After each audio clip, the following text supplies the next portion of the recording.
त्याच्यानंतर मांडवी ऋषींनंतर मी सांगेल, आता मगाशी तुमच्यापैकी शैलेशने विचारलं होतं की मानसिक धैर्य किंवा मानसिक स्टेबिलिटी किंवा हल्ली का बघ, तुम्हाला असं वाटलं की कुठल्या वेळेस आता परत जाऊया, तर 100% प्रत्येकाच्या बाबतीत ही गोष्ट होते.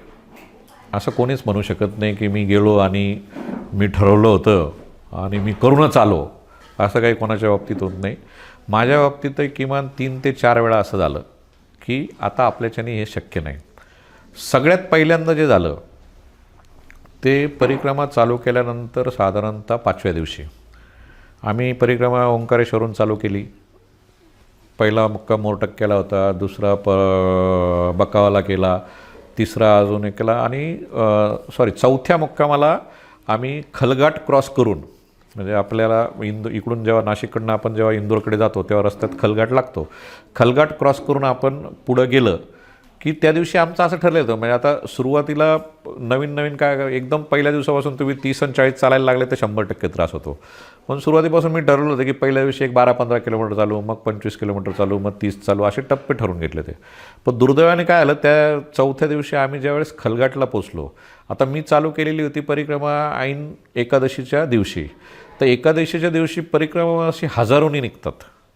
त्या दिवशी खूप परिक्रमावासी निघालेले होते. त्याच्यामुळे पहिले 15-20 दिवस प्रत्येक आश्रमात खूप गर्दी पेटत गेली.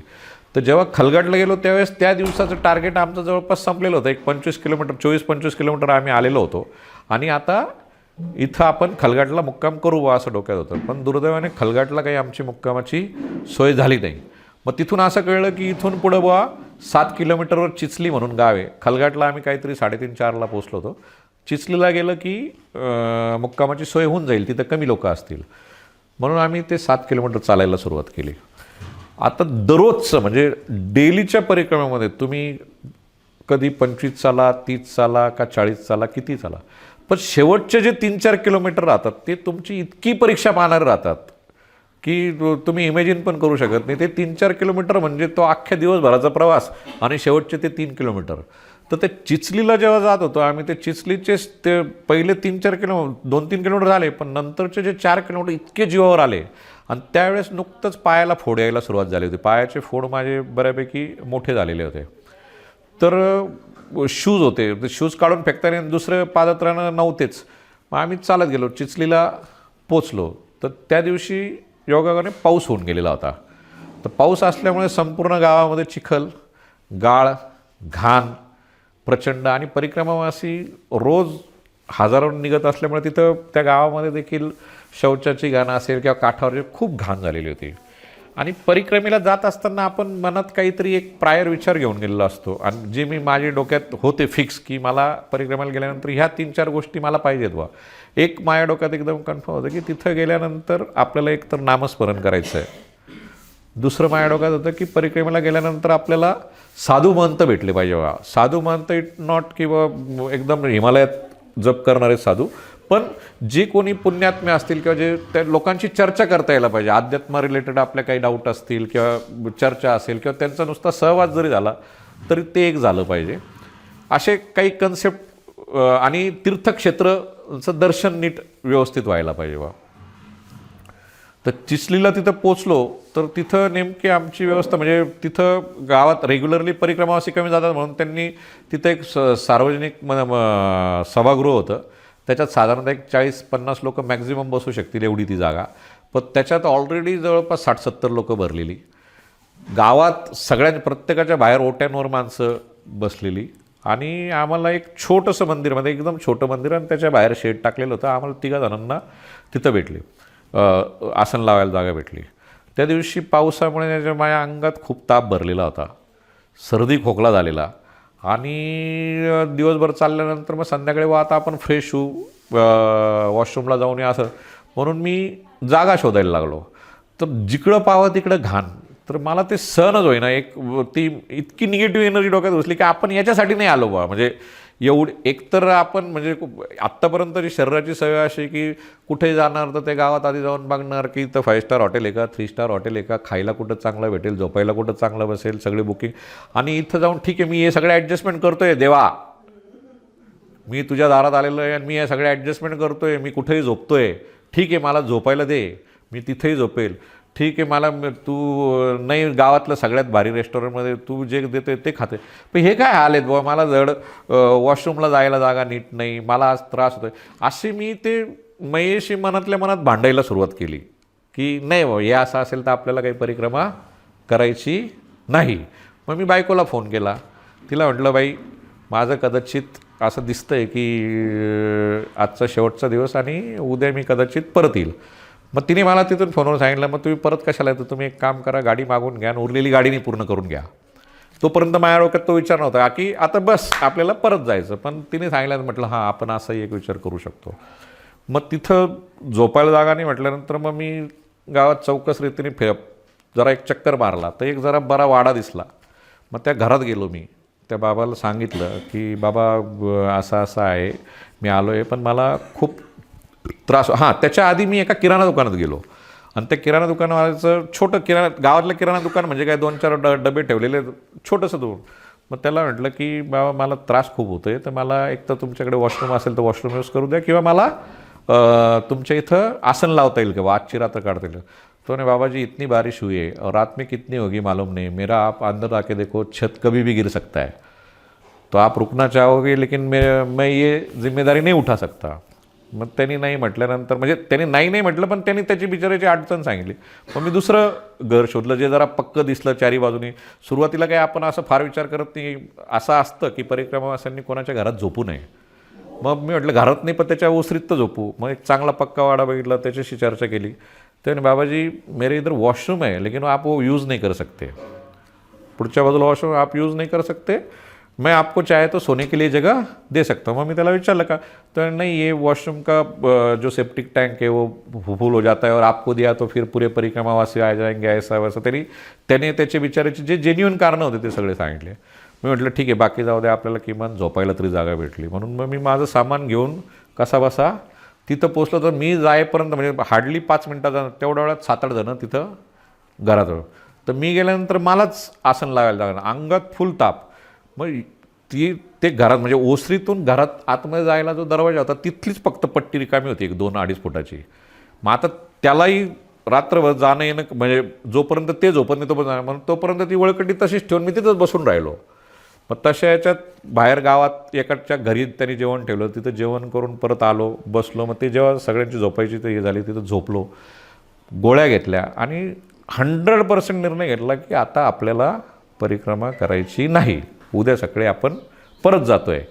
मग एक तर आधी गाडी तर बोलून घेऊ म्हटलं, मग पुढचं पाहू गाडीने करायची का परत जायची का काय करायची. भले इथं एखाद्या खलघाटला एखाद्या हॉटेलला 2 दिवस थांबून मग पुढचं ठरवू पुढे काय करायचं. पण रात्री काय झालं असेल मी ते मनातल्या मनात मयेशी खूप भांडलो, देवाचे ते कमले. पहाटे 3 वाजता मला बरोबर जाग आली. जाग आल्यानंतर पूर्ण फ्रेश होतो मी, काहीच त्रास नाही. 3:30-4:45ला त्या घरातली माय माऊली ती उठली. ती उठल्यानंतर मी तिला फक्त एवढं सांगितलं, मैया मुझे एक काम करो कि आप मेरा पानी गर्म करके दो, मुझे बुखार है तो गरम पानी करके पिऊंगा. मग त्यांनी त्या माईने पाणी करून घेऊ. मग तिने बिचारीने तिच्या नवऱ्याला काय सांगितलं असेल तो आला. तो बोले बाबाजी आपको क्या हो रहा है. म्हटलं मैं असं ठीक है. बोले एक काम करो आप आगे के दरवाजे से बाहर निकलो और पीछे के दरवाजे से आओ. मग तो मागच्या दरवाजाने घेऊन मला त्याच्या घरात घेऊन गेला. मग घरात त्यांनी प्रॉपर गरम पाणी, वॉशरूम सगळं तुम्ही हे करा. मी म्हटलं गरम पाणी नाही, मी गार पाण्याने आंघोळ करेल जरी ताप आहे. मग तिथं व्यवस्थित फ्रेश झालो आणि म्हटलं आता बरं वाटतंच आहे. अशी भूषण तिथून म्हणजे मला ड्रायव्हर गाडी घेऊन येईल तेवढा वेळ लागेल, तर जेवढं चालता येईल तेवढं चालू बुवा असं म्हणून चालायला सुरुवात केली. तर कर्मधर्म संयोगाने एकदम व्यवस्थित गेलो, काही त्रास झाला नाही. त्याच्यानंतर तो तापही गेला, सर्दी गेली, खोकला म्हणजे सर्दी खोकला राहिला. पण त्यावेळेस एक मानसिकता प्रचंड थकली होती. मग त्यावेळेस मी ती जी बिचारी मैया होती तिने जर तिच्या नवऱ्याला कदाचित सांगितलं नसतं, मला जर ती सोय त्यावेळेस भेटली नसती, जेवण जर कदाचित वॉशरूम म्हणजे बेसिक गरजा आपल्याला क्लिनलीनेस एक थोडासा तो एक हे राहतं, ते जर झालं नसतं तर कदाचित मी त्या संतापात निघून. पण ते त्यावेळेस ते बरोबर घडून आलं. त्याच्यानंतर दुसरा प्रसंग असा आला की शूलपाणी क्रॉस केलं आम्ही पूर्ण. शूलपाणी क्रॉस करोस तर पायांची जाम वाट लागलेली होती, संपूर्ण पायांना फोड, सगळा त्रास. आणि ओझं पाठीवरचं एकदम असह्य झालं होतं, कारण की रस्त्यात तरी मी बऱ्याच ठिकाणी वस्तू काढून दिलेल्या होत्या. ते पाठीवरचं ओझं असह्य झाल्यामुळे योगाने काय आलं, एक जळगावचे मायावर नंतर जे परिक्रमेत बरोबर होते, जोशी गुरु म्हणून होते, वय वर्ष 32 तेहतीस होते, त्यांनी पहिली परिक्रमा केली होती आणि त्यावेळेचा जो नवस होता ते नवसपूर्तीसाठी आलेलं होतं. त्यांना पहिल्या परिक्रमेचा अनुभव होता, तर त्यांनी त्यांच्यावर एक बाईक ठेवलेली होती, मोटरसायकल, आणि त्यांचं सामान मोटरसायकलवर होते आणि ते फ्रीमध्ये चालत होते. मग मी नेहमीप्रमाणे आपलं थोडंसं बिझनेस मी म्हटलं, एक काम करा गुरु, माझं जे सामान आहे ते तुम्ही तुमच्या गाडीवर घ्या. त्यांनी त्याच्या आधीच विचारलं होतं मी, शुल्पानीच्या आधीच, तर त्यांनी मला स्पष्टपणे नाही सांगितलं होतं. मग मी थोडी लालूच दाखवली, की म्हटलं एक काम करा, तुमचा जो काही खर्च असेल 100% खर्च मी देऊन टाकेल, पण माझं एक बॅग तुम्ही ठेवा, तुमच्या गाडीचा, तुमच्या ड्रायव्हरचा सगळा 100. त्याने नाही म्हटलं, तुमचं असं काही असेल की तुमचं नवं असेल तर 50-50 करून घेऊ म्हटलं आपण. पण म्हणजे मी सगळ्या प्रकारचं हे करून पाहिलं, बट त्यांनी ऐकलंच नाही. तिथपर्यंत माझ्याबरोबर जी लोकं होती ती लोकं होतीच, म्हणजे शुल्पानी संपल्यानंतर, आणि त्या गोरा कॉलनीपासून पुढं चालायला सुरुवात केली. योगाने माझ्याबरोबरची लोकं सगळी मागं पडली, मी एकटा बाजूला राहिलो आणि मी चाललो होतो. आणि ते ओझं इतकं असंही झालं होतं, नेमके ते गुरु आणि त्यांची मोटरसायकल पुढे येऊन थांबली आणि सडनली त्यांनी स्वतःहूनच मला विचारलं, डॉक्टर तुम्हाला सामान ठेवायचं आहे का? मग मला तर म्हटलं सोन्याहून पिवळं झालं. मी म्हटलं लगेच पहिल्यांदा घे बरं माझं सामान. मी पटकन ते सामान काढून त्यांच्या गाडीवर दिलं. त्यांच्या गाडीवर दिल्यानंतर त्यांच्या डोक्यात त्यावेळेस, म्हणजे त्यांनी ही मग गोष्ट मला नंतर सांगितली, पण तर मला असं फेल होत होतं की तुम्हाला 2-3 वेळा नाही म्हटलं, तर एकदाची तुमची कटकट मिटून टाकावी म्हणून मी तुम्हाला बळजबरी सामान ठेवायला लावलं. सामान ठेवल्यानंतर त्या दिवशी तो माणूस इतका चालला फास्ट, आणि माझी गोष्ट अशी झाली की सामान तर आता पुढं निघून गेले, मलाही चाललंच आहे, पायांना तर इतक्या जखमा, मी पण त्या नादात खूप फास्ट चाललो. आणि त्या जखमा सगळ्या म्हणजे इतक्या वाईट परिस्थिती झाली होती. आणि त्या दिवशी जवळपास आम्ही 40 किलोमीटर चाललो, आणि 40 किलोमीटर मुक्काम गेला तो जलाराम आश्रम म्हणून, एकदम व्यासमुनींची तपोभूमी आहे तिथं, मध्ये बेट आहे, व्यास बेट म्हणतात, त्याच्या काठावर, मयेच्या काठावर जलाराम आश्रम म्हणून त्या आश्रमात आम्ही मुक्कामाला गेलो. आता मयेवरचे आश्रम म्हणजे सगळ्या प्रकारचे आश्रम भेटतात तुम्हाला, म्हणजे खूप चांगल्या सुखसुविधांनी युक्त देखील भेटतात, झोपडी देखील भेटते, सगळ्या प्रकारचे. म्हणजे आश्रमांबद्दल आपण एक वेगळं बोलू, पण तिथं दुर्दैवाने ते आश्रमात गर्दी झालेली असेल म्हणा किंवा काय म्हणा, तर तिथं गायींचा जो गोठा होता त्या गोठ्याच्या बाजूलाच आमची व्यवस्था केलेली होती. मी सामान ठेवलं. दुपारच्या वेळेस ते जी मोटरसायकल होती त्या मोटरसायकलच्या ड्रायव्हरला मी मुद्दाम पैसे देऊन म्हटलं, तू एक काम कर, ड्रेसिंगचं सामान, काही औषधं सांगतो. तर त्या पूर्ण पॅचमध्ये एक मेडिकल सापडे ना. मग त्याला मी परत सांगितलं की तू बाबा 10-15 किलोमीटर लांब जा, पण माझी औषधं घेऊन ये. तो घेऊन आला. रात्री मी ते सगळे फोड माझ्या स्वतःच्या हाताने फोडले, ते ड्रेसिंग केलं, झोपलं, आणि मला इतकी झोप यायला मी झोपून घेतलं. मग रात्री त्यांनी 7-7:30ला त्यांनी जेवायला उठवलं. तर मी म्हटलं मला काही जेवायचं नाही आहे. मग जे जोशी गुरु ते त्यांचे जाऊन त्यांनी जेवायला बसून घेतलं, बिकॉज आम्ही काही फार म्हणजे अटॅच झालेलो नव्हतो तोपर्यंत. मग सगळे मी माझा एकटा झोपलेलो होतो. थोड्या वेळाने एक साधू महाराज आले. साधू महाराजांनी आले, मला पायाला हात लावून उठवलं. अरे बाबाजी आपने खाना नहीं खाया? म्हटलं नाही, मेरी तबीयत ठीक नहीं. नाही बोले ऐसा नहीं, तबीयत ठीक नहीं तो आपने खाना ही चाहिए. मग तो बिचारे स्वतः गेले, माझं पूर्ण ताट वाढून आणलं आणि मला माझ्या जागेवर बेडवर त्यांनी आणून दिलं सामान. मग मी जेवण केलं, गोळ्या औषधं घेतले, झोपलो. त्या दिवशी पण परत देवाशी भांडण, जसं किरणनी मगाशी सांगितलं, देवाशी फुल भांडण की हे शक्यच नाही, हे एकदम चुकीचं आहे. कारण की अख्ख्या शुल्पानीमध्ये तुम्हाला कोणी तीर्थक्षेत्र नसतं, नंतर तुम्हाला कोणी काही साधू संत काय असं काही कोणी भेटलं नाही. मग तो संताप चालू झाला की नाही आता आपल्याला 16वा दिवस होता तो, माझ्या ते 15वा नाही असाच काहीतरी दिवस असेल, मला आता एक्झॅक्ट दिवस सांगता नाही. म्हटलं आता आपल्याला परिक्रमा सोडायची, उद्यापासनं आपण परत नेहमीप्रमाणे बायकोला फोन, याला भूषणला फोन की तुला कदाचित उद्या यायला लागेल, गाडी तयार ठेव. मग ते परत ते स्वतःतलं ते सगळ्या यंत्रणा आपोआप जागा होऊन आता आपल्याला जायचं. मग सकाळी परत नेहमीप्रमाणे 3-3:30ला व्यवस्थित जाग आली, परत फ्रेश वाटायला लागलं. पण म्हटलं आता जे काय होईल आपल्याला परत जायचंच आहे. बाहेर निघालो तर बाहेर इतका कठीण रस्ता, म्हणजे आश्रमातून बाहेर निघायला पूर्ण असा डीप स्लोप होता, आणि तो स्लोप एका नाल्याला घेऊन जात होता, आणि तिथं ती एक नदी येऊन मिळते, त्या नदीला परत घेऊन जातो. आणि एकदम असं तो लवण, आमच्याकडे लवण म्हणतात त्याला, म्हणजे असे उंच दोन्ही बाजूने असतात, मधून अशी छोटीशी पायवाट, हां तशा याच्यातून आणि नंतर मग म्हटलं ठीक आहे कुठंतरी हायवे लागेल तिथपर्यंत आपण चालत जाऊ. आम्ही चालत राहिलो जवळपास 10-12 किलोमीटर आणि त्या पूर्ण प्रवास म्हणजे ते 10-12 किलोमीटर ज्या साधूंनी मला आदल्या दिवशी जेवायला दिलं होतं ते माझ्या मागं पुढे राहिले पूर्ण वेळ. आणि ते फक्त एवढं म्हणायचे, बाबाजी आप चलते रहो हम है साथ में, बाबाजी आप चलते रहो हम है साथ में. तरी माझ्या डोक्यात तेच की रोड लागला की आपल्याला जायचं आहे. थोडं पुढं गेल्यानंतर एक फिरंगी, म्हणजे फिरंगी मी एवढ्यासाठी म्हणतो की मला माहीत नाही ते कुठल्या देशाचा असेल बिचारा, तो अपोजिट साईडने आले माझ्या, म्हणजे परिक्रमावासी ह्या बाजून जातात, ते अपोजिट साईडने पगदंडीवर आले आणि येऊन त्यांनी मला नर्मदेवर म्हटलं त्या इंग्लिश ॲसेंटमध्ये. मी पण नर्मदेवर म्हटलं. मग मी परत इंट्रोसेप्ट झालो की साला हा फिरंगी इथं नर्मदेच्या काठावर फिरतोय, त्याला शक्य आहे, मग मला का शक्य नाही. मग तिथून जे लोक मायावर ते गुरु वगैरे जे होते ते जे मायावर होते ते परत मायापासून तुटलेले होते. मग मी एकटाच राहिलो. मग मी परत आवाज दिला नर्मदेवर, तर ते जे साधू आदल्या दिवशी ज्यांनी जेवण दिलं होतं ते परत पुढं होते, बाबाजी टेन्शन ना लो हम है यही रस्ते से आगे चलो. पुढं गेलो, रोड लागला. रोड लागल्यानंतर मी मस्त आहे की जिथं बस स्टॉप आता इथं बस थांबेल तिथं जाऊन बसून घेतलं की आता गाडी आली की आपल्याला बसायचं पुढं जाऊ, म्हणजे जिथं भूषण येईल तिथं जाऊ असं. तिथं जाऊन बसलो. बरोबर ते दोघं म्हणजे साधू आणि त्याच्यावर एक जण ते परत तिथं आले. क्या सोच रहे हो बोले. नहीं मैं सोच रहा हूँ की चलते रहो बोले हम आपके साथ में. मग त्यांनी मला परत तिथून काढलं. मग तिथून परत त्या रोडनीच आम्ही चालत गेलो. मग त्या दिवशी साधारणतः 12:30-1ला कांद्रोज म्हणूनच आहे बहुतेक, कार्तिकेय स्वामींचं तपस्थळी आहे, तिथं पोचलो. तर त्या तपस्थळीच्या आधी एक भगवान शंकरांचं मंदिर म्हणजे हार्डली एक 200 मीटर. मग ते दोघं साधू तिथं जाऊन थांबले.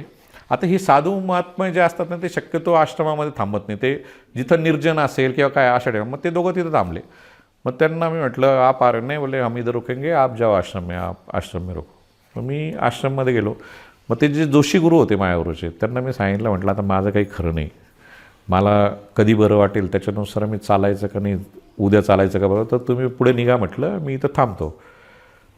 मग तिथं तो त्या आश्रमाचे जे मेन आहेत ते मौनी बाबा म्हणून आहेत, तर ते भेटले. त्यांनी सांगितलं की बच्चा आप ये टेंशन ना लो, आराम करो, मस्तपैकी आसन लगा लो, तुम्हारी इच्छा पुरी हो जाएगी. आता तोपर्यंत बोलणं पण नाही काही की मला त्रास होतोय, मला थांबायचं आहे का, और आज आप यहाँ से नहीं जाओगे आप यही रुकोगे. म्हटलं ठीक. मग मलाही ते पडत्या फळाची अन्न, आपल्याला असंही जायचंच नव्हतं. म्हटलं का आप आसन लगाओ.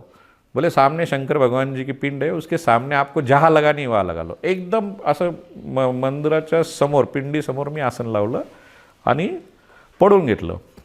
मग आणि यांना जोशी करून त्यांना निरोप दिला. म्हटलं तुम्ही जा, जे बरोबरचे होते त्यांना. अर्धा पाऊण तास झाला ते पण आले आणि त्यांनी माझ्या शेजारी आसन लावलं. म्हटलं का हो तुम्ही का लावलं. नाही म्हणे आम्हालाही जाऊ दिलं. आणि त्यांनी सांगितलं नाही नाही वो इधर ही आप भी इधर ही रुको. ते पण थांबले. मग त्या दिवशी मला बऱ्यापैकी आराम पडला. त्याच्या दुसऱ्या दिवशी म्हणजे नंतर ते जे दोघं साधू ज्यांनी जेवण दिलं होतं जे त्या दिवशी, ते माझ्याबरोबर जवळपास 2 ते 3 दिवस मागं पुढे असे होते. त्याच्यानंतर ते मागं पडले म्हणा की ते पुढे निघून गेले की काय झालं असेल माहीत नाही, पण तो जो बूस्ट दिला तो त्या लोकांनी त्यावेळेस दिला. म्हणजे तुमची मी जे म्हटलं की it is not you decide की माझी मानसिक पॉवर एवढी आहे. ही लोकं जी भेटतात मग ते यालाच कदाचित असं म्हणत असं की दैवी शक्ती तुमच्यासाठी काम करते. तर ती कदाचित त्या साधू महाराजांच्या रूपाने आले आणि त्यांनी ती माझ्यासाठी पुश दिला, म्हणून मग मी तिथून पुढे निघू शकलो. त्याच्यानंतर मग परत जबलपूरमध्ये मला असं वाटलं, ज्या दिवशी जबलपूरमध्ये पोचलो म्हणजे तो दिवस तर मला इतका चांगला आठवतो की जबलपूरला पोचलो त्या दिवशी आम्ही जवळपास 46-47 किलोमीटर चाललो होतो. कारण की मुक्कामाची जागाच भेटणार. इतका इरिटेट झालो होतो कारण जबलपूरच्या अलीकडे आणि पलीकडे कुठूनही पाहिलं तरी असं दिसतं जबलपूर 230, जबलपूर 220, परत दुसऱ्या दिवशी पाहिलं का जबलपूर 225. म्हणजे आपण गुगलवर बघतो ना, आणि ती मैया अशी वळणं घेऊन आहे. मग शेवटी आम्ही वैतागलो, म्हटलं आता काही काठाने चालायचं नाही, आपण रोडनी जाऊ म्हणजे तरी बरोबर एक्झॅक्ट हे कळेल. पण ते रोडने आल्यामुळे असं झालं की वरून ऊन, तो गाव आणि गावात घुसताना तो त्रास व्हायला लागला. त्या दिवशी मी सिद्धगलेच्या जवळपास 7-8 जणांना फोन केला. म्हणजे मी त्या दिवशी मण्याला फोन केला, तात्याला मग तात्याशी ज्यावेळेस बोललो, म्हणजे नितीन चौधरीशी ज्यावेळेस बोललो, तेव्हा त्याने असं सांगितलं, नाही तू जातोय, फार चांगली गोष्ट आहे, तू करतोय तर आम्हीच करतोय असं वाटतंय, आणि तू काळजी करू नको, तुला जर असं वाटलं तर सांग, वाटल्यास आम्ही आमच्यात रोटेशन पाडून घेतो, आम्ही 8 दिवस, हा 8 दिवस येईल तो. आता ते खरोखर येतील का नाही येतील, पण तो बूस्ट त्यावेळेस गरजेचा होता की नाही बाबा, आणि एवढे लोक म्हणतायत की तू कर, हे कर, तर तो एक बूस्ट तिथं मिळाला की नाही आपण केलंच पाहिजे. असं ती जी मगाशी शैलेशने विचारलं की का केव्हा वाटतं बुवा, तर असं 100% होतं. आणि माझ्या बाबतीत 3-4 वेळा झालं की आता सोडायचं. आता एवढं सगळं फिरून आलो आणि शेवटचे 8 दिवस राहिले होते. शेवटचे 8 दिवस राहिलेले असताना 8 पण नाही 6 दिवस, आणि ते 2-3 दिवस काय झालं तर ऊन खूप वाढायला लागलं होतं, आणि ऊन वाढायला लागल्यामुळे सगळीकडे, आणि त्या पूर्ण काठाने चाललो होतो आम्ही.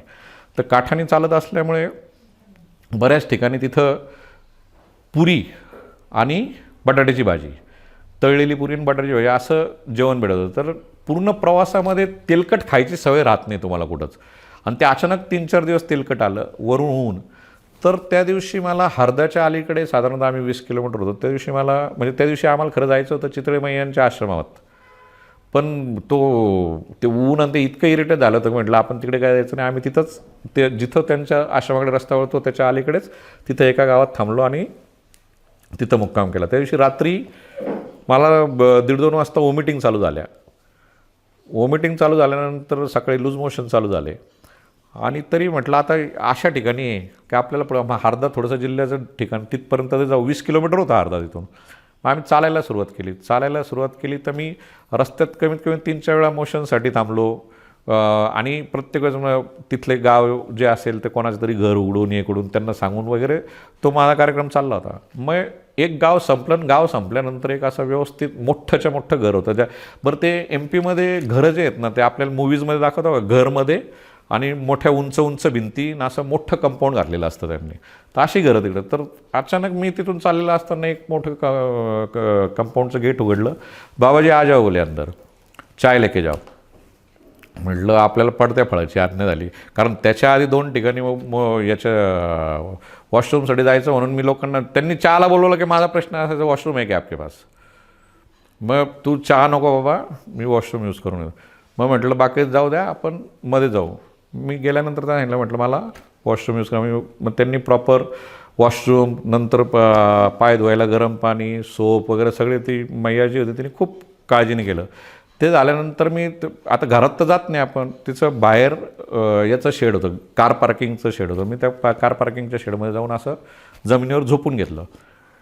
मग मायावर अजून एक मागून सिन्नरचे डावरे महाराज म्हणून ते थोड्या वेळाने आले, ते पण येऊन बसले. त्या मैया आल्या, ते म्हणे बाबाजी आपकी तबीयत ठीक नहीं क्या. म्हटलं हाँ मुझे जरा तकलीफ हो रही है ऐसा असं. मग तिला सगळं सांगितलं. तर नाही बोले आज आपको यही रुकना है, यहाँ से कहीं पे जाना नहीं है. म्हटलं नहीं मेरा बाकी के लोग भी आ गए, मैं आगे जाऊंगा. नहीं बोले आप फिर दोपहर का खाना तो भी खाएगा. म्हटलं सकाळचे आता 10 वाजलेले आहेत, खाना भी नहीं खा सकता. नहीं बोले आपको खाना ही पडेगा, मैं बालभोग बनाती हूँ. तिने गेली, इतकं छान साजूक तुपातला राजगिऱ्याचा शिरा, फुल असा वाटीभर शिरा करून आणला, आणि तो शिरा मी खाल्ला. तिथून पुढे निघालो, हरद्याला गेल्यानंतर माझी कॅपॅसिटी परत संपली की आता शक्यच नाही, मी चालूच शकत नाही. मग बरोबरच्यांना म्हटलं एक तर तुम्ही पुढं जा, नाही तर 12:30 मी थांबून घेतो, आणि थांबून आज आराम करून मग उद्या येईल. 3-4 वाजेपर्यंत परत ते उलट्या ते चालू. संध्याकाळी 6 वाजले तरी काही आराम पडेना. मग 6 वाजता मी ठरवलं की आपण IV वगैरे लावून घेऊ. मग मी IV मागवलं. मग तिथले एक स्थानिक अग्रवाल म्हणून गृहस्थ होते, जे त्या आश्रमाची व्यवस्था पाहिजे, प्रचंड श्रीमंत व्यापारी. म्हणजे तिथलं मला 2 गोष्टी याच्यातल्या या सांगायच्या. तिथलं प्रचंड श्रीमंत व्यापारी असून देखील त्यांच्या घरातल्या सर्व महिला तुम्हाला जेवण घेऊन येतात तिथं. त्या स्वतः त्यांच्या हाताने वाढतात, खाऊ घातलं. मग त्यांना हे कळलं की माझी तब्येत होऊन त्यांनी सगळ्यांना भाजीपोळी करून आणली. माझ्यासाठी स्पेशल मुगाची डाळ, खिचडी, तूप, राजगिऱ्याचे लाडू असं माझ्यासाठी सेपरेट आणलं, ते खाल्लं. त्याच्यानंतर दुसऱ्या दिवशी मग सकाळी परत मी IV लावून चालायलाच होतं. त्या दिवशी मी 44 किलोमीटर चाललो दुसऱ्या दिवशी. आणि तिथं रस्त्यात परत दुपारच्या वेळेस एका ठिकाणी ते मेकलसुता आश्रम म्हणून, म्हणजे त्यांनी त्यांच्या घराला नाव मेकलसुता सदन म्हणून दिलेलं आहे. ते विचारित की मग मी पुढच्यांना काय सांगितलं होतं की म्हटलं तुम्ही त्या गावात जा आणि गावात बघा कुठं काही व्यवस्था होते का जेवणाची. तर त्यांना एकाने नंबर दिला की या नंबरवर फोन करा म्हणे, तिथं तुमची व्यवस्था होईल. मग त्या माणसाला मोबाईलवर फोन केला तर ते स्वतः डायरेक्ट घ्यायलाच आले, घेऊन तुम्हाला अगदी व्यवस्थित घरी येऊन गेले. घरी जाऊन तुमचे म्हणजे आमचे सगळ्यांचे हातपाय धुतले, तो व्हिडिओ पण यूट्यूबवर आलेला आहे. हातपाय धुतले, पूर्ण सेवा केली आणि नंतर व्यवस्थित कोबीची भाजी, नंतर पोळी, एकदम तूप लावलेल्या पोळ्या, स्वादिष्ट सुग्रास असं जेवण त्यांनी खाऊ घातलं. दुपारी आराम केला तास दीड तास आणि मग नंतर पुढे चालायला सुरुवात केली. म्हणजे माझा सांगायचा उद्देश असा की ज्यावेळेस आता त्यावेळेस पण मला असं वाटलं, म्हणजे मी जेव्हा हरद्याला होतो तेव्हा पण मी रुपालीला फोन केला आणि भूषणला म्हणून की म्हटलं तू आता ठीक आहे, आपण हे तर नाही करणार म्हटलं, काय म्हणतं आता परिक्रमा तर पूर्ण करायची आहे, पण तू गाडी घेऊन ये म्हटलं, गाडी आपण बरोबर ठेवू, वाटलं रेस्ट करायची तर थोड्या वेळ गाडीत जाऊन बसता येईल आणि इतर वेळ चालता येईल, बाकीच्यांना बरोबरच्यांना पुढं जाऊ देत. पण ते मैयाने ती अशी काळजी घेतली किंवा दैवी शक्तीने अशी काळजी घेतली की ते 3 दिवस म्हणजे ते 3 जेवणं बरोबर, म्हणजे मी नीट नंतर रेट्रोसेप्ट आठवलं. तो सकाळचा राजगिऱ्याचा शिरा आणि तूप घातलेला व्यवस्थित शिरा, संध्याकाळची मुगाची डाळ खिचडी, तिघंही घरगुती जेवण होतं, आश्रमातलं जेवण नव्हतं, एकदम घरगुती. रेग्युलर मेनूपेक्षा वेगळा मेनू होता, म्हणजे आजारपणात जे तुम्हाला लागतं तेच बरोबर आलं. बरं हे काय मी डिमांड केलं, तुम्हाला परिक्रमेत डिमांड नाही करता येत की मला हे खायला द्या, मला ते काय आलं, हे आपोआप आलं, हे काही ठरवून आलेलं नव्हतं. म्हणजे हे ती शक्ती कुठंतरी आपोआप काम करतेच की ती तुम्हाला ती पुश करत नाही, तेव्हा तो पुश बरोबर तिथं त्या दिवशी भेटला आणि मग नंतर माझी परिक्रमा ती पूर्ण झाली असं म्हणता येईल. त्याच्यामुळे तो एक्सपिरियन्स येतोच 100%. चर्चा तुझ्या झाल्या काही लोकांबरोबर, असं काही एखादी त्याच्यात काही सांगू शकशील? आता मी वालोदला गेलो होतो. आता मी परिक्रमा सुरू करण्याच्या आधी काही गोष्टी वाचलेल्या होत्या, काही यूट्यूबवर व्हिडिओ पाहिले होते. तेव्हापासून एक डोक्यात कन्सेप्ट फिक्स होती की काही जरी झालं तरी आपल्याला भालोदला जायचं आहे. आणि भालोदला गेल्यानंतर ती एक एक्सपेक्टेशन आहे की प्रतापे महाराजांचं दर्शन आपलं मिळायला पाहिजे बा असं. तर प्रतापे महाराज ही तशी खूप मोठी विभूती आहे. आणि पूर्वी ते नाशिकला वार्ताहर म्हणून होते, म्हणजे बरेच वर्ष 80-84मध्ये असतील कदाचित, गावकरीमध्ये होते. नंतर तरुण भारतला संपादक होते. मग त्यांनाही असंच कोणीतरी ज्येष्ठांनी परिक्रमा केली, त्यांना सांगितलं की मी परिक्रमा केली, म्हणून त्यांना ती प्रेरणा भेटली आणि त्यांनी 3 वर्ष 3 महिने 13 दिवसाची परिक्रमा, अनवाणी परिक्रमा केली. आणि त्या परिक्रमेमधून त्यांना जे काही साक्षात्कार झाला, त्या साक्षात्कारामध्ये त्यांना असं दत्त स्वामी त्यांच्या याच्यात आले, स्वप्नात आले आणि त्यांनी सांगितलं की इंदोरजवळ असं एक ठिकाणी गाव आहे, तिथं जा बा, तिथं माझी एक मूर्ती आहे, ती मूर्ती घेऊन तू भालोदला आहे. आणि ज्या महिलेकडे ती मूर्ती होती त्या महिलेला देखील असा त्याच दिवशी स्वप्न पडलं की तुझ्याकडे असा माणूस उद्या येईल आणि त्याला तू ही मूर्ती देऊन टाक. तर त्या मूर्तीची प्रतिष्ठापना तिथं त्या भालोदला केलेली आहे. पूर्णपणे शाळीग्राममधली मूर्ती आहे. म्हणजे त्या मूर्तीसमोर आम्ही पोचलो भालोदला. योगाने आमचं स्वागतच प्रतापे महाराजांनी केलं, ते तिथंच होते आश्रमात. आणि ते तसे परिक्रमेतले सुरुवातीचे दिवस होते. सगळीकडे आश्रमांमध्ये तोपर्यंत 50-60-40 असं लोक बरोबर असायचे. काय कर्म धर्म संयोग असेल, ज्या दिवशी आम्ही भालोदला गेलो आणि मला तिथं थांबायचं होतं त्या दिवशी आम्ही फक्त 6 लोक होतो, म्हणजे मंदिरात, दत्त मंदिरात. मग आम्ही गेल्यानंतर महाराजांनी योगाने जिथं दत्त स्वामींची प्रतिष्ठापना केली त्याच्या शेजारचीच एकदम लागून रूम होती. मला म्हटले तुम्ही इथं आसन लावा. मग तिथं आसन लावलं. मग मला महाराजांशी चर्चा करायची, मग मी हळूहळू चर्चेला सुरू. मग संध्याकाळी ते म्हणे आता एक काम करा, तुमचे जेवणं वगैरे झाले की मग आपण गप्पा मारायला बसू. मग आम्ही रात्री बराच वेळ 2-2.5 तास गप्पा मारल्या. मग ते म्हणे आता तुम्ही एक काम करा डॉक्टर, मग ओळख झाली, मग मी डॉक्टर आहेत, तर डॉक्टर एक काम करा, आता तुम्ही काही उद्या जाऊ नका, उद्या इथंच थांबा. मी म्हटलं चालेल महाराज, मी थांबून घेतो उद्या. म्हणजे ते जोपर्यंत म्हटले असते तोपर्यंत मी जी थांबायची तयारी होती. मग त्यावेळेस माझे बरेचसे प्रश्न होते. म्हणजे आता आपल्यामध्ये तो एकमुखी दत्त आणि त्रिमुखी दत्त अशा कन्सेप्ट, आता आमच्या घरात देखील एकमुखी दत्ताला मानलं जातं, मग कोणी त्रिमुखी दत्ताला मानलं. मी म्हटलं हे नक्की काय प्रकरण आहे ते सांगा. तर महाराजांनी एकदम सोप्या भाषेत सांगितलं की एकमुखी दत्त हीच संकल्पना खरी आहे. त्रिमुखी दत्त हे 1200मध्ये कोणीतरी पुस्तक लिहिलं, म्हणजे मला आता ते एक्झॅक्ट नाव ते आठवत नाही. त्यांनी त्यावेळेस त्रिमुखी दत्ताची संकल्पना मांडली आणि त्याच्यानंतर त्रिमुखी दत्त हा प्रकार सुरू झाला. मग असे त्यांच्याशी बरेच अध्यात्माशी रिलेटेड माझे काही प्रश्न होते ते चर्चा केली आणि आपले जे काही प्रश्न उत्तरं असे झाले. आता बऱ्याच ठिकाणी सहज एखाद्या साधूला भेटलं, कोणी पण असं एखादं वाक्य सहज सांगून जातं. ते कदाचित आपण पुस्तकामध्ये खूप वेळा वाचलेलं असतं, तुम्ही याच्यावर टी व्हीवर पाहिलेलं असतं. आता अंत ही सुरुवात आहे, इतकं साधं वाक्य, अंत ही सुरुवात आहे. हे खूप ठिकाणी आपण वाचलेलं असतं. ते कोट्स येतात, व्हॉट्सॲपवर आपण फॉरवर्ड करतो, पण ते त्यावेळेस जेव्हा तिथं ऐकतो ना, त्यावेळेस त्याची तुम्हाला ती जाणीव होते की अंत ही सुरुवात आहे. म्हणजे त्याच्यात तुम्हाला नक्की म्हणजे काय अर्थ याच्यात लपलेला आहे बा. जोपर्यंत तुमचं कुठल्याही गोष्टीचा अंत होते तोपर्यंत नवीन गोष्ट सुरूच होऊ शकत नाही. आता आपण फार पहिलीपासून ऐकलेलं असतं की सूर्यास्त झाल्याशिवाय सूर्योदय होत नाही. पण ते जेव्हा तुम्ही परिक्रमेत असतात किंवा तप करत असता किंवा तुम्ही त्या प्रोसेसमध्ये असता, तुम्ही तो थॉट प्रोसेस घेऊन गेलेला असता ना परिक्रमेत की नाही बा मला याच्यासाठीच जायचं आहे बा, तर ती थॉट प्रोसेसमुळे त्या शब्दाचे किंवा त्या वाक्याचे वेगवेगळे अर्थ तिथं समजायला लागतात. मग ते वाक्य तुम्ही वेगवेगळ्या प्रत्येक आस्पेक्टला तपासून बघतात. मग तुम्ही तुमच्या नात्यामध्ये तपासून बघता, तुम्ही तुमच्या प्रोफेशनमध्ये तपासून बघता, तुम्ही तुमच्या दैनंदिन जीवनातल्या छोट्या छोट्या गोष्टींमध्ये ते कोरिलेट करून बघता.